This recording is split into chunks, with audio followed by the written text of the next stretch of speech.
UGWUMBA.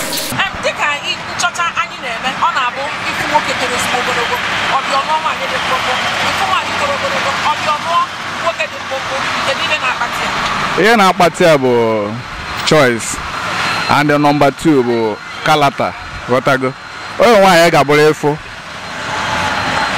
onumata ụtọ ọbụla o si wee dị mkpụmkpụ ma kalata ihe eji anụ nwaanyị kalata omume agwa ghọtago and o si from good family ghọtago ọhịa eji anụ nwaanyị ma onwe m na eto m ogologo ọ bụrụ na m toro ogologo la adịjọ m ama atụ etoro ogologo mana uye m dị mkpụmkpụ ihe m ji wee like ya bụ kalata ka m ji wee like ya eziokwu ka m na-agwa gị achọrọ m owe ịga like ka ọnụ nwaanyị ọ ga-abụrụ ọnụ echi ọ na-ege headache ị gaghị ewe less of mind ị na-aha gị olu time nwoke kwesịrị iji wee nata ọnụ ọ na-aha ngara outside because of nwunye gị ka na hot because of their kalata ghọtago ọ ya mere ya na nwọta nke m nwa.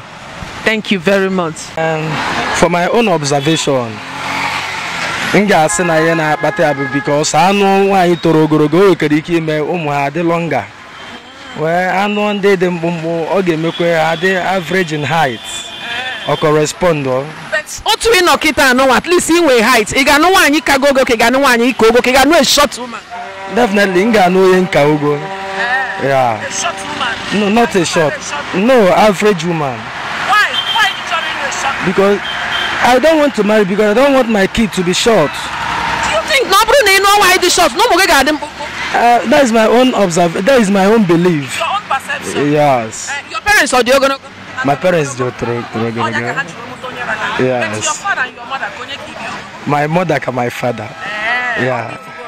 Oh, the ma. Thank you very much. Ana gana enwe. Yo even it ogunogo. Je nta nwaanyị dị mkpụmkpụ. Okay, so that unu muto ogunogo na muto mkpụmkpụ.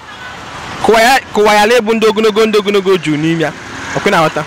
Oge ụfọdụ ọ na dịka anyị afụgo ndị mkpụmkpụ nụrụ ndị mkpụmkpụ fa mụtasị ụmụazị toro. Maybe ndị science no maybe on a genotype ka o si. Okwe na ghọta.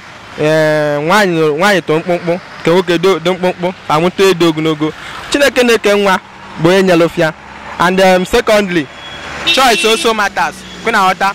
Nwoke ndị ogologo na mfe onye dị mkpụmkpụ ike ya buru ibu etu a onye aka like nụrụ onye nke ahụ kwe na afịa ọ na-abụ anyị na-afụ ụmụ nwoke toro ogologo fa na-amụ nwaanyị dị mkpụmkpụ kedu ife na-akpati ya? Ihe na-akpati ya bụ choice like onye dị mkpụmkpụ ama like ịnụ onye dị mkpụmkpụ so that the offspring will not be short again so that a ga-enwe improvement n'ụmụ ha na-amụ. Ọ dị ka onye dị mkpụmkpụ na onye dị mkpụmkpụ ha ma mụta ndị toro ogologo ka ọ bụ onye toro ogologo na onye toro ogologo ọ ma mụta onye dị mkpụmkpụ. It depends on the T there as in this gene. Enwekwa ike amụta ndị toro ogo so a ga-trace from their as in from the forefathers I don't know how to put it from their generation. Yes, exactly. Mana ka m jụọ gị dịgo toro ogologo di m toro ọkamogo. Yes. So you enjoy the marriage? Somehow, yes, very okay. But ụmụ gị kwana ha toro ogologo? I can etonite. I believe with diet ha ga-etogo. Yes. We thank you. Ịma ọchị nwa ihe na ịkpatara ya ọ bụ na ha ịwa dị mkpụmkpụ it's likely na ụmụ ha nwere ike ịdị mkpụmkpụ etu a so ọ decide aka ọ dị mix up so that ọ go na the gene awoka ka ọ bụrụ na ụmụ ya ụfọdụ dị mkpụmkpụ ụfọdụ eto ogo onye agbata eji eme etu ahụ. Mana ọ dị ka nwoke toro ogologo nwaanyị toro ogologo ọ dị ka ha enweghị ike ịmụta nwa dị mkpụmkpụ. A na-amụtakwa ihe onye a na-eche na mana ọgwụ ike ha ebe adịcha mkpụmkpụ ha mụtakwa onye toro ogologo. Otu ị nọ kịta nwunye gị o toro ogologo? Nwunye m toro ogologo onye a katụ nwa obere. Ọ katụ gị nwa obere. Di gị ọ dị mkpụmkpụ? Mba di m ka m ogo. Di gị ka gị ogo? Otu anyị na ogo? Ifugo na o. Di gị wee kasịa gị ogo? Ifugo. Ezi ihe mere ji wee mee onye toro ogologo otu ahụ? I like m onye toro ogologo. Right from time. So ọ bụrụ na ụmụ nwoke dị mkpụmkpụ bịara gị dị ma nkwe? Mba. Ha bịara ma right from time I like m onye dị mkpụmkpụ. You like onye dị mkpụmkpụ? Kedu ife kpatara ya?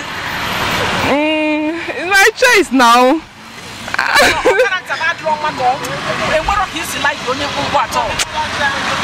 My life, I like my to be my husband. Because my mom Togono, my dad is Togono. So I like our height in my family. Yes, we have height. Yes.